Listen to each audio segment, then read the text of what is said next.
Hello বন্ধুরা, আপনারা সবাই কেমন আছেন? তো আজকে আমাদের সঙ্গে ঘটে যাওয়া একটা রিয়েল স্টোরি আপনাদের সঙ্গে শেয়ার করব।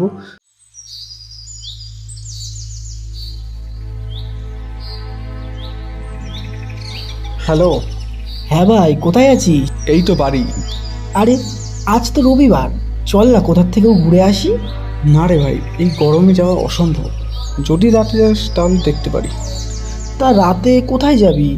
আর রাতে তো সেরকম যাওয়ার কোনো জায়গা নেই।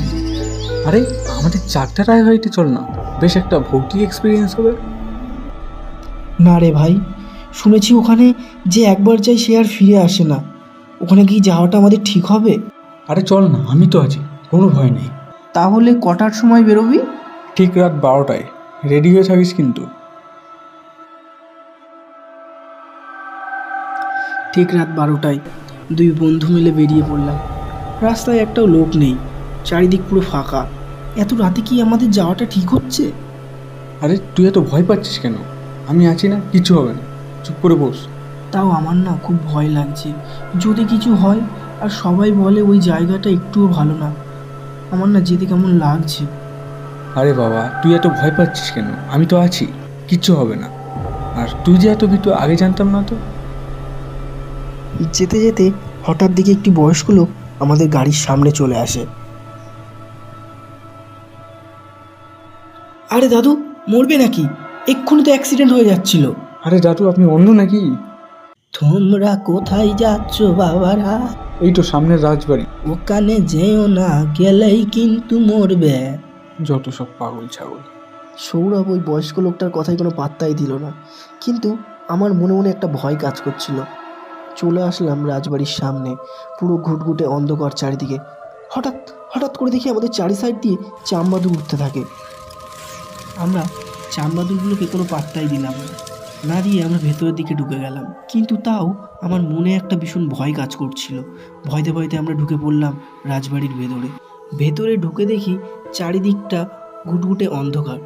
আর এত বড় বাড়িতে একটা জনমানবের চিহ্ন পর্যন্ত নেই। দেখে মনে হচ্ছে আগেকার আমলে খুব বড় মহারাজা রাজার বাড়ি ছিল।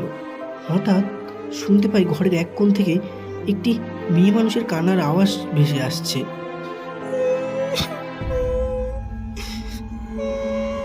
আরে ভাই, কে না কান্না করছে? তুই কি শুনতে পাচ্ছিস? শুনতে পাচ্ছি। দাঁড়া, আমাকে দেখতে দে।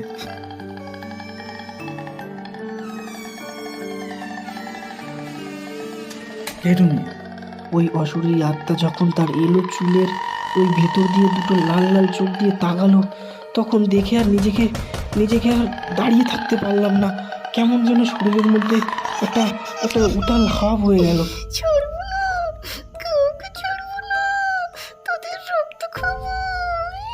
সৌরভ ওই অশরীরী আত্মার ওই ওই কথা শুনে মনে মনে কি একটা মন্ত্র বলতে লাগলো।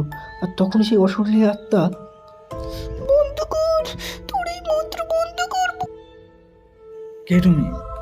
বন্ধ কর, তোর এই মন্ত্র বন্ধ কর, বলছি, কিছু বলছি, বন্ধ কর। আমি আমি এই রাজবাড়ির রানী। রাজা আমাকে সন্দেহের বশে পড়ে।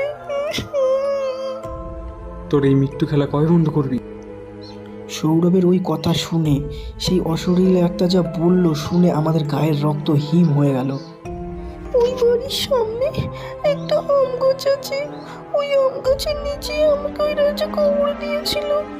ওই গাছটি কেটে দিলেই আমার মুক্তি। তারপর তক্ষুনি আমরা ওই ঘরের থেকে বেরিয়ে সেই আম গাছটি কেটে দিই। কেটে দেওয়ার পরে সেই থেকে ওই বাড়িতে যে যায় সেই ফিরে আসে।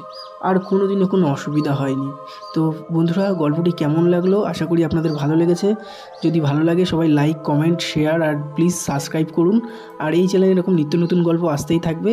তো ততক্ষণ সবাই সুস্থ থাকবেন, ভালো থাকবেন।